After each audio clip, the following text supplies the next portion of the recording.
নমস্কার সকলকে। আজকে বেলডাঙ্গাবাসী কে উপহার দিয়ে গেলেন, সম্মান দিয়ে গেলেন এই বড়ুয়া যুব সংঘকে। এই যুব সংঘের কর্ণধার যারা আছেন, কমিটির যারা মেম্বার আছেন, তাদেরকে আমি আমার অন্তরের ধন্যবাদ জানাই এবং বেলডাঙ্গাবাসীকে আমি আমার অন্তরের অন্তর থেকে ধন্যবাদ জানাই।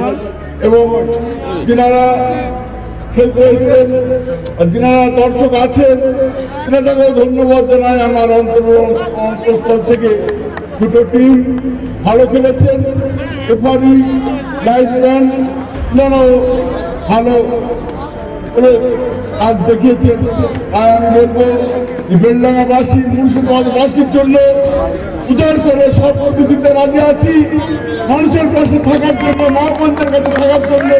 তাই আমি চেষ্টা করব যে এই মাঠে, যুব সংঘের মাঠে যে মহিলা সাহেব বললেন হাসানুজ্জামান শেখ, আমি চেষ্টা করব 100 চেষ্টা করে যাব। এই কথা বলে আমি সকলকে আমার অন্তরের অন্তঃস্থল থেকে ধন্যবাদ, সালাম, আদাব জানিয়ে আমার বক্তব্য শেষ করলাম। অসংখ্য ধন্যবাদ জানাই।